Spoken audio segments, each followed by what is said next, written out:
Okay, let's pray. Father, we thank you for this opportunity that you have given us to be able to use this avenue to give glory to you. Thank you for Dr. Eco for being here and Mikey helping me spread whatever it is that you have planned for us. Again, through this podcast. Be with us, Father. In Jesus' name we pray. Amen. Amen. All right, welcome to a Minorities Report. This is where we like to share. We're using this as a platform to share the minorities here in town in the Reno Sparks area and to feature minorities here and their accomplishments in life, what they've done and what they've done to the community, hopefully to share their stories and encourage people of the same ethnicity, maybe. Right now, our first guest ever is my good friend, Dr. Newton Eco. Doc, welcome. Thank you, Pastor Joji. I really appreciate this opportunity, and I appreciate your friendship and reaching out to me in this podcast to help the people that we're going to be interacting with and seeing this podcast. Right. So, Doc, I know that you're a DO. That's the one thing that you were the first person that I ever met and actually made friends with me. That's a doctor and then much more a DO. Can you tell us what the difference is of MD and DO? That's a good question, Yojit. Well, there's two doctors in the United States. There's the allopathic branch, which is the MD branch, and then there's the DO branch, which is the osteopathic branch. With regards to training, they're very similar. But what differs is the philosophy of what the DOs believe in, and also the ability to do manual medicine. The philosophy of osteopathy, there's three tenets, actually four tenets that we use. Number one, structure and function is interrelated. Number two, that there's inherent healing abilities for the body to self-correct, self-heal, and then just balance things out. Number three, the everything in the body is interconnected. Each cell has connection with each other through connective tissue, through circulation, through hormones, through the nerve system. Yeah. That all these cells and from head to toe is all interconnected. So one cannot live without the other. And then the fourth one is knowing all three premise and using this to produce and to create an osteopathic technique to help the body structurally and also neurologically, balancing out the autonomic nervous system, helping it with the circulation, the blood flow, and also lymphatic drainage to improve on that as well. So these are techniques that we used for all three principles to create this. Now we're looking, as osteopaths, we're looking at the root cause of the disease process. You could call them lesion. But with regards to the root cause, where we structurally evaluate the anatomy of the individual, we're observing, we're auscultating, we are analyzing the body's structure and how it sits, how their postures are, how they walk, how they talk, how their eye sets are. If it's straight, we know that they're in balance, but there's a possibility that they could be slanted a little bit, and that could point towards some type of structural issue with their neck, the upper back, the lower back. And so these are some subtleties that we look into as osteopaths. Wow. And we're looking for the root cause of problems. And that's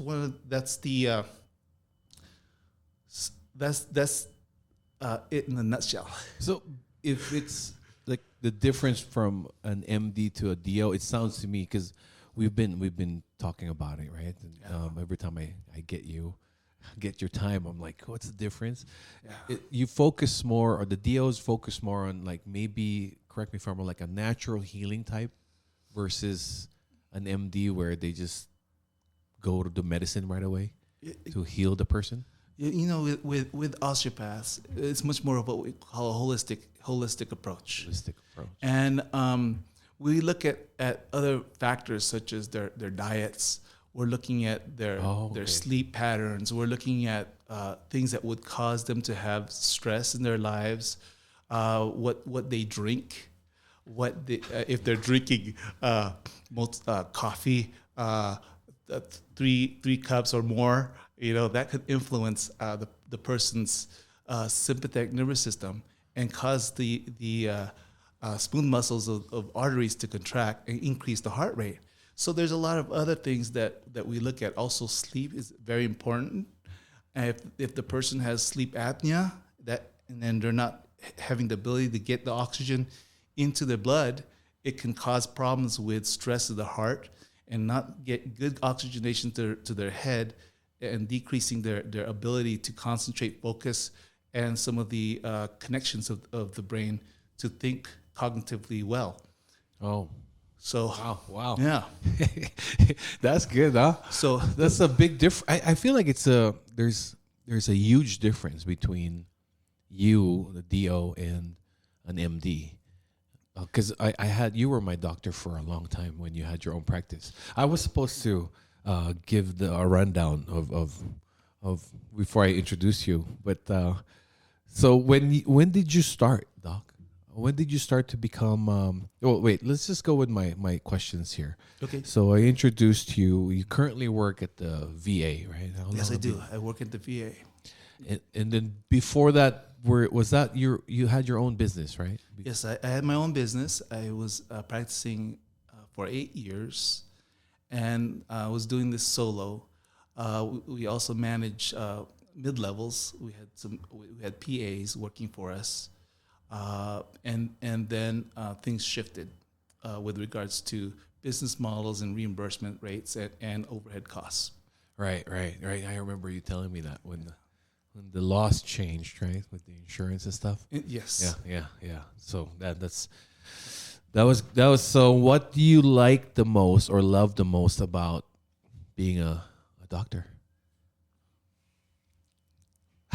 Other than the money. Well, the thing about it is that being a physician, it's a calling. Number one. Calling. Yeah. It's a calling, and to go through all the steps and to go through all the hardship with going to pre-med, biological science, competing against fellow students for a limited amount of spots in medical school.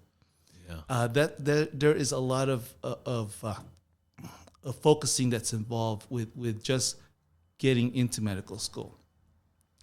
Once you're in medical school, it's simple. Yeah. And the thing about, especially when you just enjoy the subject matter, the anatomy, the physiology, the disease process, the pharmacology, the histology, the osteopathic manual medicine, and how everything integrates in this. And so this is this here is a career that was just my dream and my passion. Yeah. And that's one of the things that I really enjoy about it, is that I was able to have a profession that I really enjoyed the subject matter, with all the science into it involved, and also interacting with people and having that connection with the community. Yeah. And that's why I kind of pause a little bit, because it's a very big there's a big reason for this. There's just a lot of things that I really enjoy about being a physician and just interacting with people. Yeah. In my profession, I'm a primary care physician, so I could see patients from when they were born and when they transitioned to life. Yeah. And so throughout that, like my kids, like your kids. Yeah. And so it's just an amazing journey to see and to be an integral part of the community from birth to the transition of life. Right. And then so you get to see and have these deep connections with people that we treat, and you be a part, and you become a part of their lives, and to see what's going on with them and how they're evolving, and I get to see this unwind, Right. Through my visits with them, and so that's an amazing situation. Yeah, you told me one of our, because we do have coffee every now and then, right? One of our talks, you said there was one time you had 5,000 patients. Am I remembering that correct? We have about roughly 12,000 patients. Oh man, in our practice at one point. Oh my gosh, that's a lot of people. Yeah, and that's from all the mid levels, myself, and it was just beautiful because the word of mouth and just doing. If people know that you're passionate about what you're doing, then it shows. Then people will refer other people. Right. And that's the beauty about doing something that you're passionate about. Success will come when people feel the passion that you have for what you do. I would assume that you had a lot of Filipino patients. Yes, I did. I did have a good amount of Filipino patients. I was very blessed. Yeah. It was great. Yes. Are they extra hard? Are we extra hard? Because did they ask you for free stuff too? Because that's what they do. When I used to work at the El Dorado, and I would hear them speak Tagalog, and I go, "Oh, hey, you Filipino?" And they're like, "Yeah, are you too? Oh, can you get me rice in there? Can you give me some vinegar for this crab?" Did you get that somehow? See, that's one of the things that I did have that, and it's part of the culture. And that's part of the deep understanding of treating this community and knowing them intently, and that's just has beauty in itself. That uniqueness of our culture, right? And we have to embrace that. Right. We have to embrace just that all the things that our culture gives, and how that person was formed, and what influenced them, and what caused them to be that way. Right. And then as a physician, one of the things that and I'll be answering this question again, is that it's you have to put your non-judgmental self there, because then that produces much more trust. Yeah. When the physician is non-judgmental, then it's much easier for the person that's sitting in front of the physician to be much more open, correct, to having a relationship, and to giving much more deeper reasons and thoughts, and things that what they won't tell other people. Right. It's almost like being a priest. Yeah, you were saying that. You were saying that one time that they would start confessing to you. Like, you feel like, it feels like they're confessing to a priest, like, "Oh yeah, I drank too much last weekend," or something. Exactly. So then we're there just to listen to them. And I think, as an osteopathic physician in primary care, it's listening to them is one of the most important things. Yeah. As in my duties, is just to listen and to be non-judgmental with what they tell me. Right. And I know you loved your patients, and your patients loved you back, because I have some church members that when they found out that you were closing down, they were like a mess. They're like, "What are we going to do? Dr. Iko's closing down, and I don't know where he's going to go." When you shut down the shop, so to speak. Yeah, it's funny that you said that, Pastor Joji. I have some patients that still bump into me, and they ask me, "Oh, where are you at?" And I go, "I'm at the VA. Can I come join? Come see you?" I say, "Yeah, no. Are you a vet?" So I go, "No, you're a vet. I'm not a vet." Okay. So who was your last doctor? It was you, Dr. Iko. I was like, "What do you mean? You haven't seen the doctor for almost 10 years?" Oh man, no way. So you love it, because So when did you start?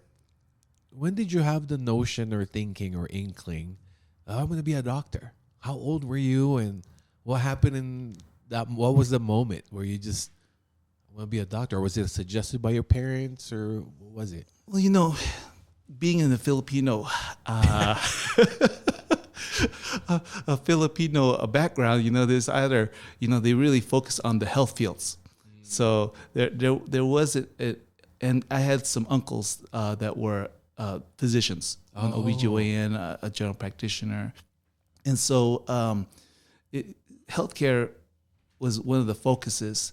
But I think that when I enjoyed, and it's like, okay, I could do this, is when I went to junior high and enjoyed science. I enjoyed mathematics. I enjoyed interacting with people, being sociable, and in high school. Right. And where were you from? Was that in California? Pomona, California. Okay. And so it's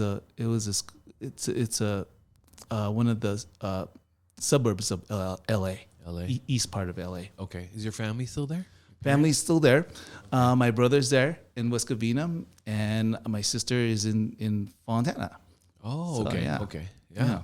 Well, do you know when your lineage migrated to America? Or started? Do you know the history? Yeah. So it first started with my my father. He got a working visa in the 1970s, and he told me the story about him having only $72 in his pocket. Oh, wow. In a very small bag. And so he went to America, and he was going to settle in Seattle, but he goes, it's too cold. So then he goes to LA. So this LA is perfect. Perfect weather. Everybody loves California. So then after that, because the finances were short, my mother and my brother came afterwards, and then I came with my sister and my grandma together. Oh, okay. And so it first started with my father. And how old were you when you moved here? I was about 3 years old when I moved to LA. Oh, wow. And back then, I knew Tagalog, and I knew Pangasinan, which is the is that where you're from? Local dialect? In the Philippines? Yeah, I'm from Dagupan City. Dagupan. Oh, Yeah. Okay. And then I was born there. My mother was in Dagupan. My father was in Lingayen, and so they met in Dagupan City. Oh, wow. Yeah. So I really thought you were born here. Oh no, I've never really got to ask you this question. Yeah. It's the first time I'm asking you this question. That's really good. That's amazing. Yeah. But 3 years old, so you pretty much grew up in I Pomona. pretty much grew up in LA, and that's why the accent's gone. Yeah. And back then in elementary school, the teachers told my parents to talk to the kids in English.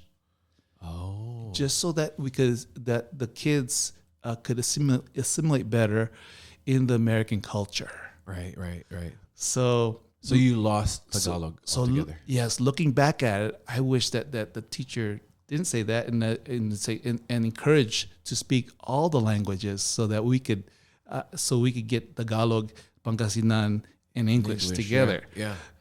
You've been trilingual. So so I have a lot of catching up to do with. You have been, right? You have been learning. I remember you said I had to get TFC, so I can communicate or understand my patients, right? Did you do that? I did. Yeah, we did get some TFC, but afterwards, it's like. And the other thing is my Filipino patients talked to me in Tagalog, which was really good. I guess so I pick up here and there. Okay. And so it's like you would pretend you were understanding. Broken Tagalog. I do understand. Okay. And they just start to collect more vocabulary. Okay. And then when I hear the old dialect, the Pangasinan, it was like it's music to my ears because I remember that word. It's coming back. All the circuitry in the brain starts to come back and then it's like, oh yeah, I remember that. So it was really pretty cool. That's cool. Yeah. Your dad wasn't a doctor. You said your dad was an engineer, right? My dad's a civil engineer. Civil engineer. Yeah. Is that what he ended up doing in LA? He just liked the environment and the climate. It was nice and warm. He didn't like the cold. So, But did he do civil engineering there? Did he do that for a living, or did he do something else? He did that as a living. Yeah. Okay, good. There. And So- your mom? And my mom, she drew maps for the city. Wow. So she was responsible for taking the Thomas Guide and converting it to the electronics, the computer. Oh wow. So there was a lot of work for her That's cool. on that. Yeah. So again, going back, so middle school, you figured out, okay, I'm going to be a doctor in middle school. So middle school, yeah, because it was just like the perfect combination of socializing, because I like socializing. I found that out when I was in high school. I started enjoying socializing, and after that, Okay. and then my love for science and math, and then it's interesting because my high school, how I got into osteopathic medicine, and went to that direction, is that my high school had a connection with the osteopathic school in Pomona. We would always take field trips over there every year to interact with them, since my high school was in Pomona as well. So it was a good outreach program. And so that's how I got introduced with osteopathic manual medicine. Wow. And it's like, this is where I want to be. This is early, huh? Yeah. So in high school, it's like, and then so it was just a matter of just focusing and concentrating my efforts, and just with that socializing, helping people out. That was just wonderful, and that's why primary care was just the right choice for me, versus other specialties. Correct. Yeah, Because you really wanted to help people. to help people. Yeah, I remember you saying like you were really mesmerized with the human body, the human anatomy, right? It was just really, it captured you. How the Lord makes the body is amazing. How intricate and how meticulous and detailed it is. That it was just a perfect balance of how the nerves and hormonal systems and just the whole system of the digestive system, the heart, circulations, all integrated. It's just beautiful. That's great. So let's talk about that. So your faith. So when did you become born again Christian? Well, I have to tell you more of my background. Okay. Yeah. I was raised Catholic, Okay. and so in the Catholic faith, we were baptized in the early age. Yeah. But having that personal relationship, it started about junior high school Okay. for me.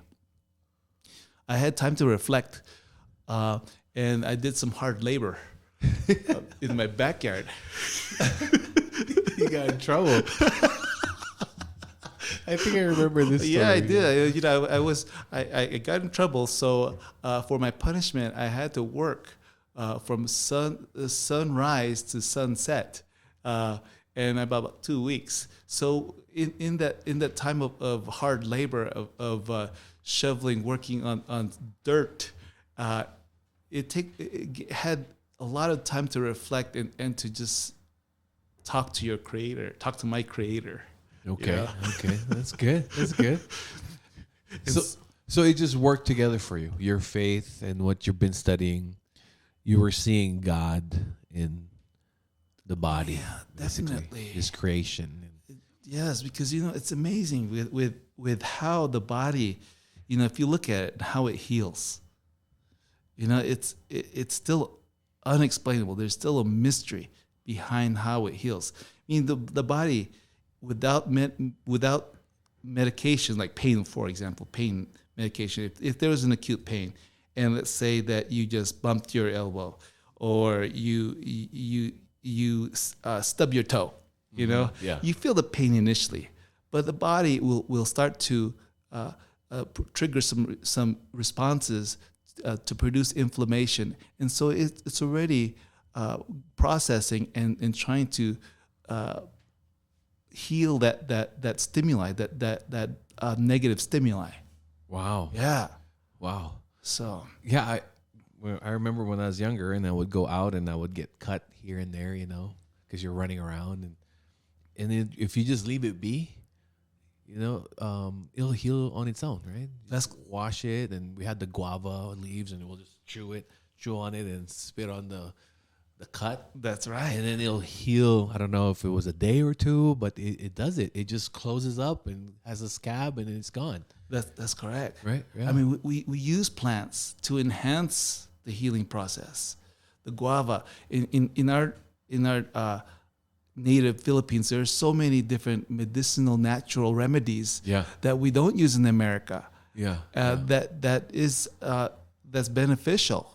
Yeah. Yeah. And so we had a lot of guava in Baguio because I'm from Baguio, and had the guava tree there. Everybody had a guava tree. It seemed like that's one of my it's one of your favorite fruits. It's a good thing. And now I'm using sweet yams or kamote leaves. And so there's a lot of things that you can incorporate in your diet to help to enhance the healing process, to decrease inflammation in the body. Oh wow. Yeah. Oh, that's right. You have a garden, right? I do have a garden. You have your own garden, and you have all your plants or vegetables and plants there too. Vegetables, plants, and herbs, and so I got some basil in there. So I'm incorporating the garden so that we could get nutrition and also some medicinal qualities of the natural remedies. Oh wow! So yeah, that's good. I remember I would call you and I'm like, hey, my allergies are killing me. What should I take? I was hoping you'd tell me Benadryl, but you always tell me double up on your vitamin C. Right? You always double up your vitamin C. Drink plenty of water. Right. That's what you would always get some good vegetables. Good vegetables there. Yeah. It's always natural. So yes, no, natural's the key. Yeah. And when I came here to Reno, my first. Oh, when was that? Yeah. It was in 2000. Okay. And it was Y2K, and there was nobody in Southern California because everyone's all scared of the Y2K bug. So it was difficult to look for a job. So I was offered a job in alternative medicine, and it was in lines with how I perceived medicine. It was much more of a natural perspective. And they did focus a lot on herbal remedies, IV treatments, vitamin drips, and so I did that for about 1 year.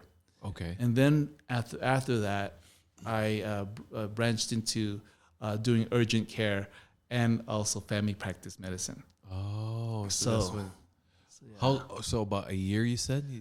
I did a year working with Dr. Katrina Tang. Okay. Back in the days, and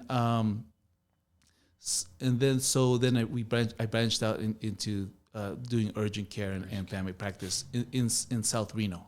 Oh, okay. So because we met when I opened up my restaurant. That's when I met you. That's correct. Yeah. 2000. It's a good times. Yeah, 2003. Yeah, I remember. That's amazing.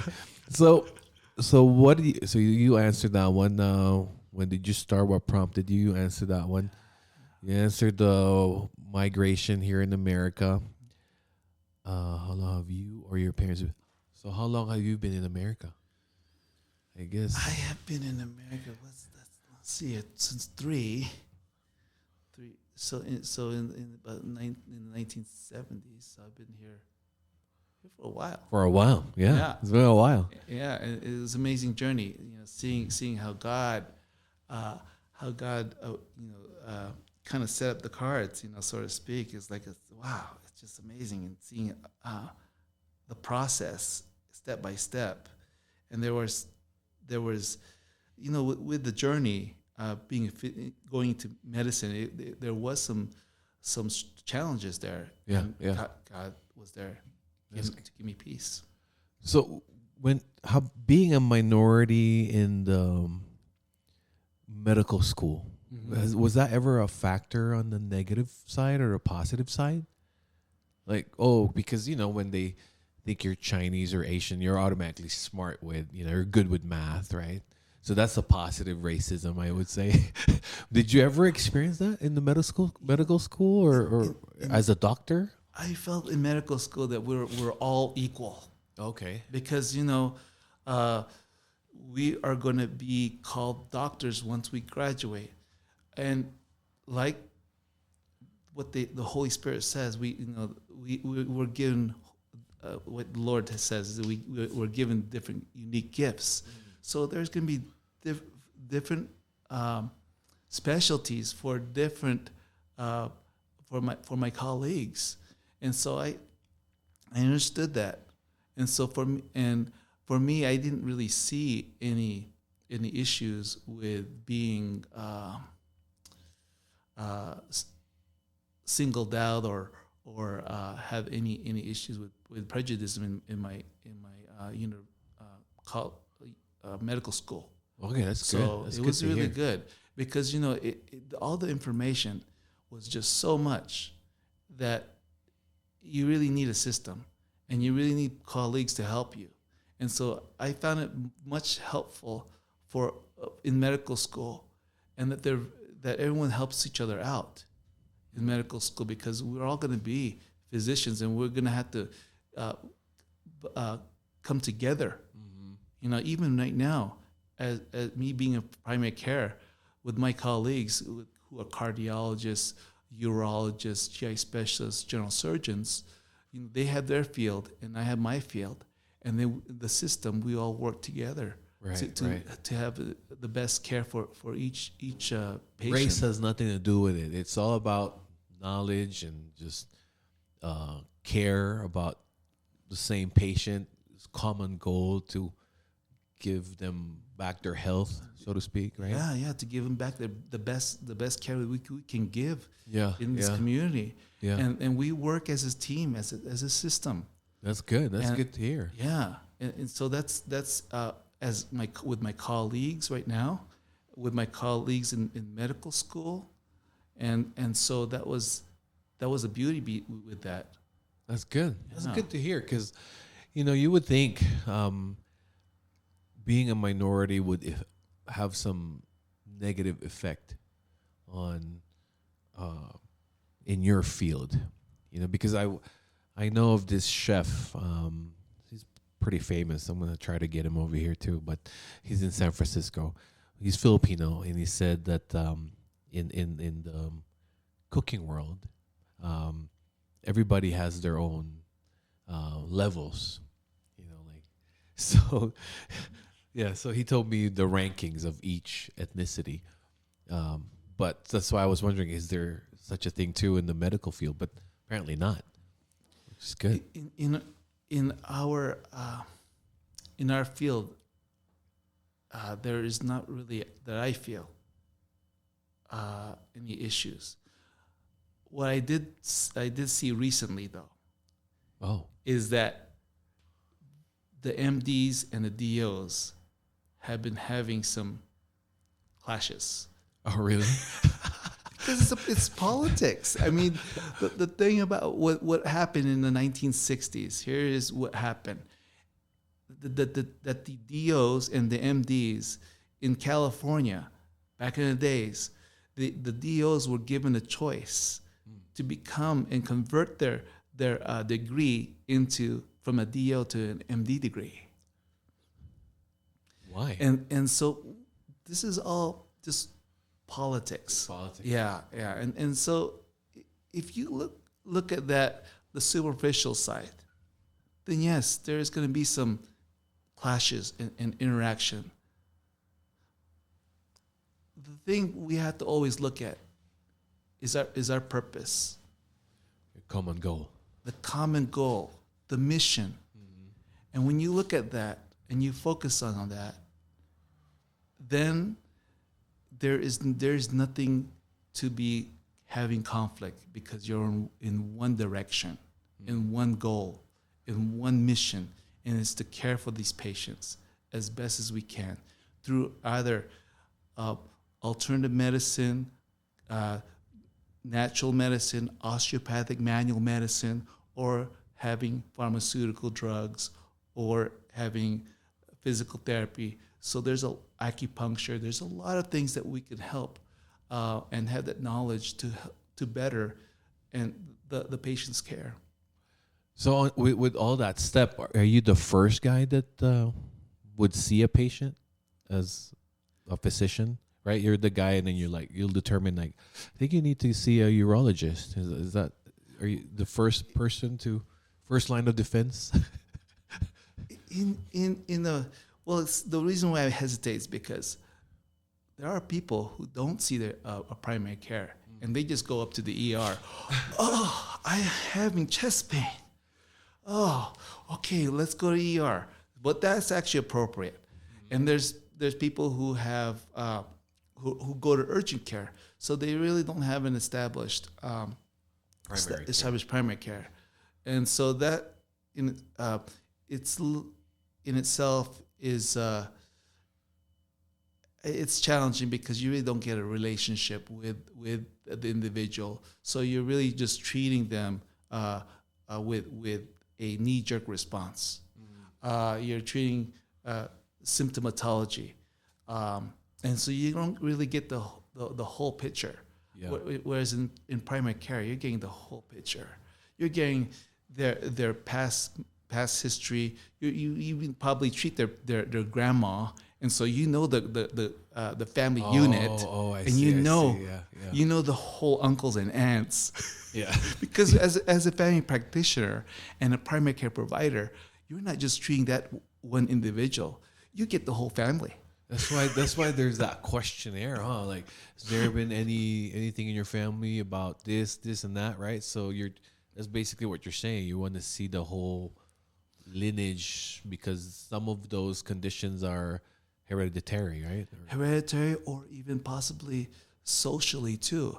I mean, if you know that a patient has an uncle who's a drinker, then that's going to influence that person's stress level. That's true. Huh? And so there's a lot of dynamics as a family practitioner that we get to see and to treat the whole family as well. Yeah. That goes into that person's what makes him. Yeah. His entire being, basically. His entire being. Yeah. His interwovenness, his fabric of his character is going to be influenced by the lineage, by the people who are surrounding him, which is the family. Wow. Is that a DO practice, or is that MD? The MD should be also thinking that way, you think? It's primary care. Primary care. Yeah, okay. It's family practice. It's gonna be the primary ones. Even OBGYNs, they get to see this whole family unit as well. Okay. So pediatricians. That's amazing. Where did you finish your bachelor's again? I know you sent me this whole link. I should read it. But I know you were. Is it Irvine, Berkeley? Yeah, UC Irvine was my undergraduate, and I got a bachelor's of science in biological science.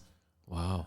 And then you went to the medical school. What medical school did you go to? It was called the College of Osteopathic Medicine of the Pacific, but then they became a university. Now it's called the Western University of Health Sciences. Oh wow! And so my degree with them is and my residency and my specialty is family practice with osteopathic manual techniques. Oh wow! Yeah. That's why you really love it, huh? You really love everything behind the science behind the body, and then you interact with people. You love people. Yeah. And then you're still mesmerized with it even more because you can see God's hand in it. Definitely. It's all tied in for you, huh? It's an amazing field being an osteopath is just it's so much depth, and because what we're studying is the movements and of the body and the way the body balances itself, its ability to heal itself, and Can you give me an example without giving names, of course, right? But like one of your patients to where gave you noticed whatever symptoms and you told them without giving them the medicine, right? You just told them like a change of lifestyle, whatever, and then it healed them. Do you have one of those? I have actually I like to share a story. Okay, yeah. Or actually not a story, but just one of my experiences. Yeah. I volunteer in Jesus Name Ministries, and what Jesus Name Ministries does is that we're a medical ministry that go around and with other partner with other churches. Okay. And so we have our team goes around, and at the we have orthopedics, we have practitioners, family practitioners, we have pediatricians, dermatologists, and also me as the osteopath. Uh-huh. And so this lady comes in, and she has this cold feet. Oh. And she had cold feet since she was 12 years old. Oh. And both feet are cold; they're ice cold. And so we're checking her structure, and then I was able to use a device called the percussor hammer, and that I did some manual medicine on her using the percussor, and in about 12 minutes, that's my estimate, my recollection. Yeah. Her feet starts to get warmer. Wow. Yeah. And it was like, what's that precursor? Like, how does it look like? What is it, like a massage thing? Are you was it massaging her leg? Well, you know where the Costco sells percussors, okay? But the thing about it is that this one here, the percussor I use has much more intricate. It's much more medical grade, and you could change the frequency of this device, and so the cells is made out of the elements, and elements is made out of atoms. Atoms have a vibrate. They have a vibratory sense. Everything vibrates. Yeah. So this vibrational, there's movement. So if you look at the intricacies of what we are as human beings, and how God forms us, is just the elements of carbon, nitrogen, oxygen, hydrogen. And also then you get the elements of iron, calcium, magnesium, and other trace elements. Mm-hmm. Now all these elements have different protons and electrons. And I'm going to cut this short because this is much more. I'm thinking like chemistry in my head, which I wasn't really good at. But yeah, go ahead. I like it. I like it. Here. Do it. It's so these are all So there's a vibration for each and every element because of atoms. And to make a long story short, so if you connect and this is vibrational energy. This is more of an osteopathic approach that's unique to osteopathy. And the guy who did this was Robert Fulford, DO, and he's the one that initiated and put this into practice with vibratory medicine using the percussor and using in osteopathy. So going back at this, so looking at trauma and stress, there is a it forms in the body and it causes a reaction in the body. It causes stiffness. It could cause decreased circulation. It could cause decreased lymphatic flow. It could cause tension and imbalance of the autonomic nervous system. So with percussor, or other osteopathic modalities, using soft tissue techniques, myofascial releases, strain counter strain, muscle energy, it could all help to decrease that strain, that stress that was involved. So her feet were cold because there was not enough blood flow going through.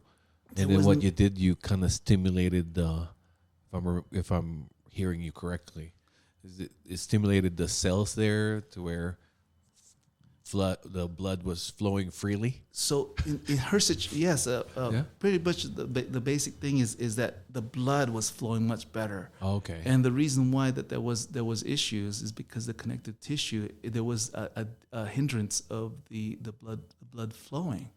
Oh. And so that hindrance somehow has been there locked up since she was 12 years old. Yeah, that's a long time. It was amazing response. That's great. So like getting a massage when you're stressed out. Like for me, when I'm stressed out, like my muscles stiffen up, and I go get a massage. That kind of relaxes me and I feel better, Is that somehow the idea there? So see, with massage, yes, it does help to stimulate the blood flow. And doing some protocol with massage. With massage, you have a protocol that you use with your hands, and you are taking out the strains. With osteopathy, what we look to is going for the root cause. There's some type of other lesion that's deeper to release the patterns that has developed. Oh, okay. Yeah. Wow, that's amazing. So that's why. So when because you know all this, so I always wondered how a doctor thinks, on a normal basis, because the makings of a person. So when you're on your day to day, like right now you're talking to me, and do you tend to like examine me subconsciously? You're just I wonder if his eyes are misaligned. He's not standing correctly. He probably has some. Do you do that? It's tempting for me to do that. And I would have to say that there was one point in my life that I would have to analyze everything. But I stopped doing that. Because really? So, but you were because you're always in the practice. Because you oftentimes you have to turn off that doctor the doctor role. Correct. Switch off the doctor role and say, okay, I'm going to talk to my friend. I'm not here to diagnose him today. I asked that because Mikey, he's that guy. He can't stand it when you're just taking pictures, and the photographer in him can't just help it. He's looking. He's like, oh, the lighting's bad there. His photography technique. He just can't get away from it. So you have it too, huh? Yeah, I just have to turn it off. I have it too. I mean, I'm gonna analyze. Pretty much, if it's probably it's subconscious, but I try to turn off the conscious part. So so Mikey will have some subconscious thoughts. Correct. Yeah. But like for me, I'm gonna try to take out that conscious thoughts, because I'm gonna be talking to my friend here, Joji. I don't want to analyze him. But it's interesting because that being an osteopath, I mean, we're looking at the okay, what's your chief complaint? Okay, you have some aches and pains here. Okay, great. And so, but we're looking deeper into other things. Yeah. You're looking for the root cause. And we're looking at a holistic approach, as opposed to like, okay, well, I got something for you. Let me give you a topical ointment that'll help to decrease that pain. Right. Bye Right. bye. I'll see you later. I'll see you next visit. Yeah, I remember when I was having pimples. Remember, and I was talking to him like, "Hey, doc, my pimples are," and then you would ask me, "What have you been eating?" Right? I was like, "What does that have to do with anything? You have any stress in your life?" Right? That's you would go in that instead of just here's an ointment, like here, you would ask me what's going on. Right? Exactly. I remember. Gosh. Okay. So I like it. So that's how we are trained as osteopaths, is to look at much more of a holistic approach. And in primary care setting, it's great because we have so much other tools that we could use it to help people. That's good. Yeah, That's good. yeah. And I think so. Are you approve of RFK being the new? I can't be political about You can't- anything, you so yeah. Okay. Because I know it's kind of controversial right now, so I figured, like, wait a minute, let me ask. Never mind, we'll skip that part. Do you have any advice to another Filipino high school kid there that's probably thinking or aspiring to become a doctor or somewhere in the medical field? Like, do you have anything to share there? What's your big advice to them? Oh, that's a good question, Pastor Joji. Yeah. Number one, with being a Filipino, you gotta cherish the uniqueness of who you are. I like that. Yeah. Of being Filipino, because that's your thread, and that makes you who you are, and that provides a lot of opening doors for other people. It opens other doors. Embrace it, basically. Embrace it. Yeah. Embrace that uniqueness. Good. I like that. Yeah. And the other thing is, you gotta be persistent. If you feel that the passion, that your passion is leading you to a direction, you have to be persistent at what you want. Because there's gonna be times that you're going to have setbacks. I had setbacks. Yeah. And setbacks are just reminders of how much you really want to do or to pursue that passion of yours. That's good. That's Yeah. good. Well, you have to be persistent to be a doctor. How many years? 10 years, right? 4, 3.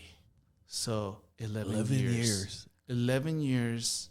And then plus, just because you're a physician doesn't mean that you stop studying.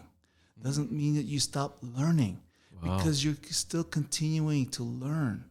Even in my age group with my white hair. What, like 40s, you mean, right? I still have yet so much to learn about medicine, about osteopathy, about how this body was created for us. And it's just amazing because there's so much in science in the body that we're still discovering. And I just heard just recently that they're looking at using electronic devices to stimulate the vagus nerve for people who have rheumatoid arthritis to decrease their pain. So Really? instead of using medication, they're using electronic devices, Is that a new thing? and that's a new thing. Oh, wow. Yeah, And because so- I know a couple of children that have that. Yeah, rheumatoid.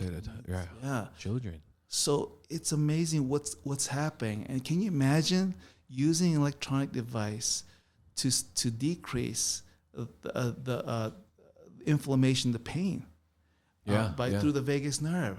And that's wild, because it's like now we're utilizing the electricity, we're utilizing the electromagnetic fields of the body, we're utilizing what's going on with the nerves and to hinder it or to stimulate it. Right, And that's just amazing stuff to me. So those magnet things, have you seen those? Are those medical magnets you're talking about? Yeah. Medical magnets, yeah. That's They legit. work? Yeah, really? That's legit there. Wow. But you need to know what I would recommend that you go to see a practicing person who's qualified enough to talk about magnet therapy. Not because you saw it in the commercial and then there's a Not because order you see there. Order there. Oh, I saw this at Amazon. I was just scrolling. I saw Amazon. Just like, okay. Right. Or in YouTube. Oh, okay. YouTube. There's people, So click you the get link below. Just click the link below. So yeah, you got to make sure that because there's a lot of things, and that's why we're still studying. Going back to this, and, it's like even though I had 11 years of schooling, that's just the basics. Oh wow. Yeah, that's just the basics, and then and to continue on to perfect the profession, you got to continue studying. There's so much humility there. Yeah, that's why I love you, man. Like so much. You're a doctor, but you're so down to earth, and you have so much humility to say, I don't stop learning. Right? Yeah, I don't stop learning because there's so much to learn. Wow. That's great. That's great. We'll continue. Sorry, I cut you there. All right, no problem. So we're talking about setbacks. And I had some setbacks as well. It's like, and so these are times where it's reminders to make sure that this is where you want to be, where this is where your passion is, and it's a time to reflect. Time to reflect. Yeah. How far you've been. How far you have taken it, and how close you are to that goal. Yeah.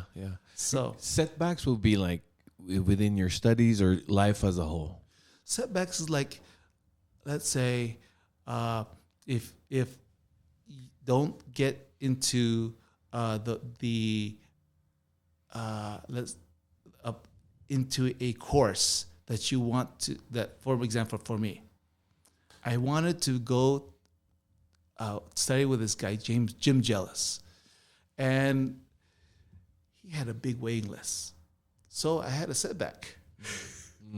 Because then I really had the urge to want to learn his way of practicing osteopathy.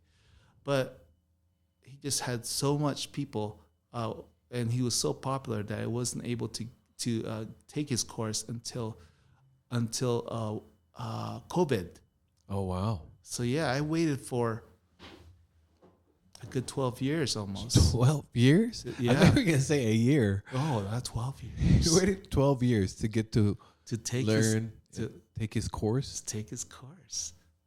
So I still persisted because I felt strongly that what he's going to share, and his knowledge about biodynamics in osteopathy, traditional osteopathy, is going to open a lot more understanding of how the body works. Doc, tell me, which is it? Patience for you to be that persistent? Is it your patience or is it your passion to wait that long for something? Which one is it about you? What do you think drove you to wait that long? And still, it's 12 years, man. I know. I heard this guy for, I was training. I was in back in medical school, internship, and I heard about this guy. And I would have to say that it's both there, Pastor Joji. It's patience and the passion. Wow. Yeah. And it's just saying, all right, this is where, and just being patient for an opening to happen. And who knew COVID open things up because there was nobody traveling at that time. And so, he was in Oregon, so I drove to Oregon. Oh wow, that's good. So you develop patience, basically. We just don't. Do we inherit? Do you think? Is it something that we get from our parents, or do we develop that throughout our practice or our discipline? I think that it's developed. It's given by the Holy Spirit. There you go. Yeah, man, 12 years. I think I say I waited for like a year. No, yeah, a year two is at short. worst. You know. 12 years. Yeah, about 12 years So because that's a setback. it's a setback. But it's like you reflect upon it and you say, okay, is this really what I want? How is this gonna? So you really get to know yourself and what you really want to do, and you find the reasons, the why, the reason why you want to do it. Oh, wow. Yeah. That's good. And it forms eagerness, it forms the urgency, it forms much more desire to do that. So then when your spirit is like they're just having that The why was feeling. big, I guess. It was great. It yes, was enormous. That's why I want to.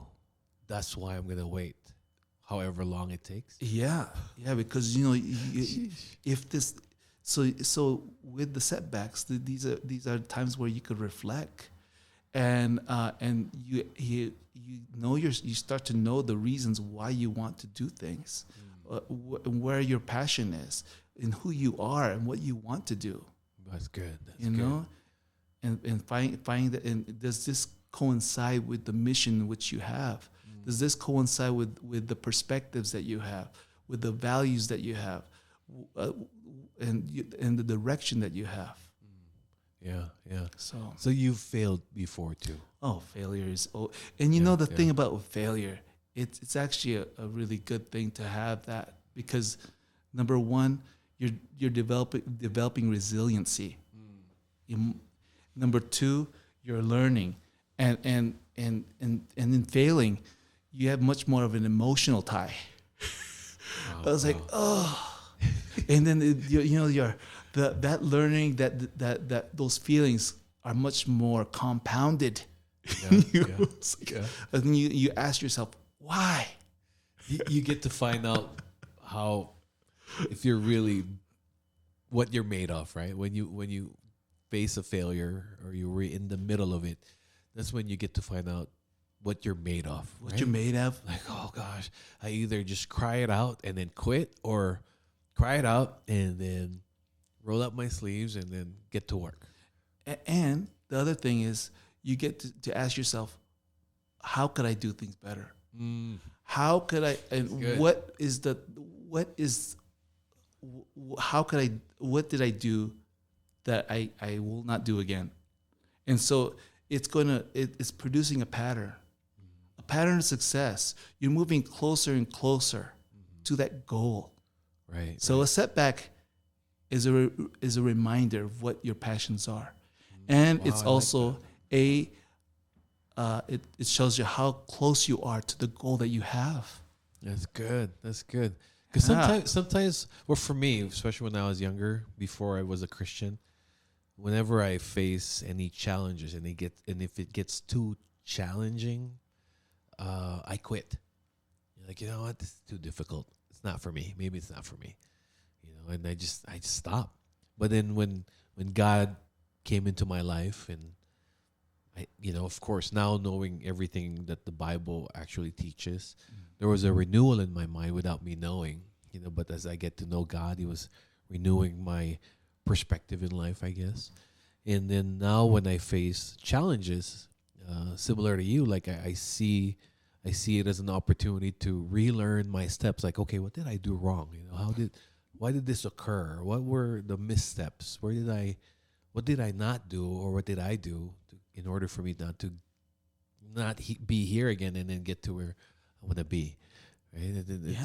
There's a renewal there, but for you, it seems like you had this discipline from early stages, because I think to become a doctor, you have to be not just brilliant, which you are. Oh, thanks, Ray. But patient, right? Because golly, 11 years in school of learning, and you have to love learning.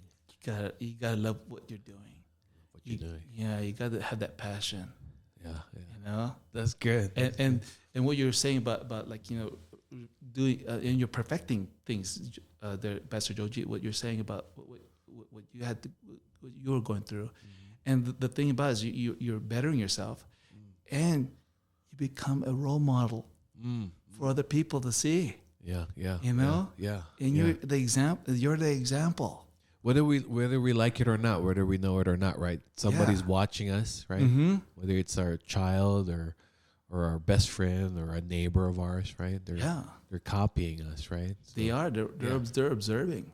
you're observing, yeah. Yeah. That's amazing. So you think you applied that with your whole life? Everything that you have learned and have become as a doctor, you think you've applied all of that in your personal life as well? Your relationships as a dad, as a husband, as a friend? I think that there's aspects in which my training in medical school and my studies could be placed in a family setting. For example, structure, organization, and making sure that things are in the places where they need to be, or else you'll have five same tools. Where's that tool again? So you're very organized, right? So and that produces a decrease. It decreases you spending more time on that. So if you're able to looking for something. Correct. I agree. It reduces stress too. Reduces stress. That's right. Wow. Yeah. So your those discipline there, you aspects. bring it to your basically your day-to-day life. Day to day, and also finances, same thing. You're looking at what things you could enhance to improve things, organization, automation of funds going into things, paying bills automatically. That decreases your time wasted doing checkbook. Right. Because when you ran your own business, you were the doctor and the COO, weren't you? I was I did have my administrator as well. Oh, okay, yeah. I did have to look at the whole process. Correct. And because at the end of it all, it's my license on the line. Right. And so I got to make sure that everything's all situated in the whole spectrum of business. Because your attention to detail is always your second nature. It's got to be attention to detail. Now, I wasn't like this always. Okay. And I think that the training in medical school, the training in being much more efficient, has developed these patterns for me. Yeah. And just talking about what can I do better? What can I do better? So like it's the refinement. It's the pruning. The pruning the branches of the vine. Man, this is amazing because you're already a doctor, right? For many years, but you just continue to embrace learning. You're still open. We're talking about doing the guitar. Yeah, earlier. That's right. You want to keep learning. Still, yeah, yes. Just forever a student, huh, Doc? Forever student, forever enjoying what all the blessings of the Lord. Right.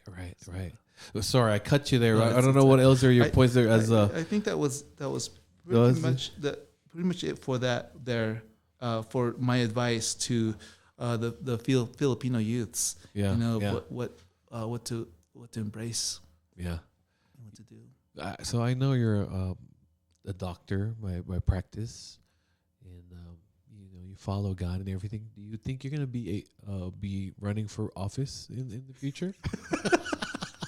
Or is that something you can't answer to? No. Did you ever think about politics ever? No. I think I would like to focus on medicine. You're as far as public service goes, you're sticking with medicine. Yes, that's where my expertise lie and my passion. That's good. So. That's good. There's this Dr. Ben Carson, right? So. Oh yeah, Ben Carson. Yeah, Dr. Ben Carson. I was thinking that. Yeah, it's pretty good there. Well, Doc, thank you very much for doing this. Is there anything else that you think is important for our community to know and to become, maybe? Only because every Filipino family would say, "Who's gonna be a doctor?" Within the siblings, Yeah. So you've become that. How about advice for the parents? Maybe they shouldn't be pressuring the children. I would suggest be yourself. That can go both ways. Because the positive and negative. The one thing, we all strive to be good parents. Yeah. And there's a lot of dynamics in a parent child relationship, and there's a lot of factors that's involved. But I think that what parents need to do is number one, be a good example. Be a good example of how you do things.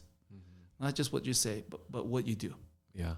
And number two, prayer. Prayer is key, because there's a lot of things in this world that we just don't have control over. Yeah. And we have to leave up to the Lord about that. Right. Yeah. That's great, Doc. Yeah. Doc, I know I've had you here for quite some time, but I'd love to have you here again next time, because I wanted to talk about working out and supplements and all that stuff. But this conversation was great, Thank you very much for doing it. I always have this with him when we would go walk and have coffee, whenever I catch you. These are the questions I just throw at you all the time. Thank you very much. Thanks for having me, Pastor Joji. It's been a wonderful experience. Oh, thank you. And that is it for now. That wraps up our first episode for A Minorities Report. Thank you very much. God bless you, and have a blessed day or night.